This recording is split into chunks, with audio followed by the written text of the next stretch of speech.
oh ya kan anak harus berusaha sendiri, enggak gitu. Tapi kalau misalnya anak memang butuh bantuan, tentunya orang tua juga harus membantu gitu. Tapi kalau kita ngomongin tentang helikopter parenting ini biasanya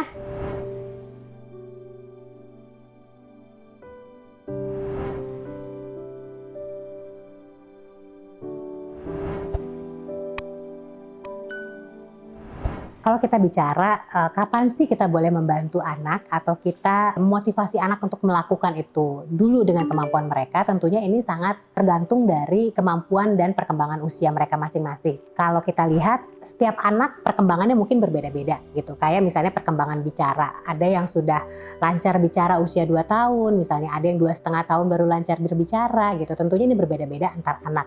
Yang penting masih dalam range yang normal gitu.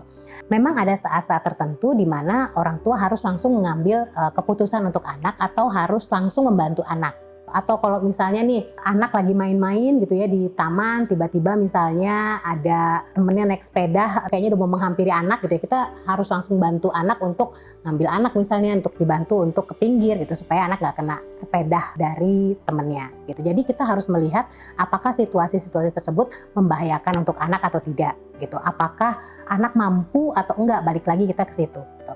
Jadi orang tua di sini harus bisa membedakan gitu mana situasi-situasi yang memang kita harus gerak cepat juga untuk membantu anak, mana situasi-situasi yang memang kita harus membiarkan dulu anak untuk mandiri gitu, untuk mengerjakan dengan sendiri, tapi tetap kita arahkan, tetap kita awasi, tetap kita bantu seminimal mungkin gitu, sehingga anak bisa mencoba dulu untuk berusaha sendiri gitu.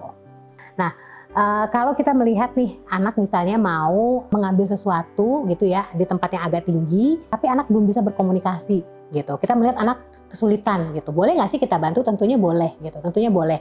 Sebelum kita bantu, kita bisa bilang dulu dengan anak, oh kamu mau ngambil itu ya, ketinggian ya, kamu nggak sampai ya. Oke bunda bantu ya gitu. Itu nggak apa-apa gitu. Sehingga anak juga nggak merasa frustrasi gitu, kok saya mau ngambil ini nggak bisa tapi kok nggak dibantuin sama orang tua gitu. Sehingga di situ jalan komunikasi. Kita tanya kepada anak, walaupun anak belum bisa berbicara secara verbal, kita bisa sampaikan, kamu mau ngambil itu ya? Nggak bisa ya? Gitu. Oke, sini bunda bantu. Gitu. Itu juga komunikasi. Nah, kalau seandainya usia lebih besar lagi, anak mau ngambil sesuatu, anak belum mencoba ngambil gitu ya, anak langsung bilang, bun ambilin dong bun, mah ambilin dong mah gitu. Kita tahu nih, ini anak sebenarnya bisa ngambil, cuma anak nggak mau gitu. Entah itu males, entah itu memang udah keenakan, orang tuanya pasti akan bantu gitu. Nah itu yang perlu kita sampaikan, kenapa? Kamu kan bisa ambil sendiri, coba deh kamu ambil sendiri. Jadi orang tua jangan buru-buru untuk membantu anak. Jadi ajarkan anak untuk berusaha dulu nih sendiri. Gitu.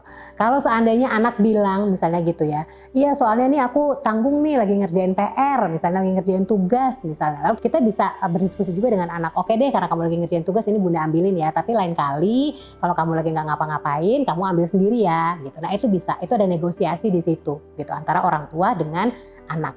Tapi yang pasti intinya adalah kita arahkan dulu anak untuk berusaha sendiri. Pada saat memang anak butuh bantuan, kita juga bisa dengan tanggap, dengan cepat untuk membantu anak. Itu sesuai dengan kebutuhan anak. Jadi kalau misalnya anak perlu bantuan, jangan sampai kita nggak membantu gitu ya. Jangan sampai kita biarin aja anak gitu. Karena oh ya kan anak harus berusaha sendiri, enggak. Gitu. Tapi kalau misalnya anak memang butuh bantuan, tentunya orang tua juga harus membantu.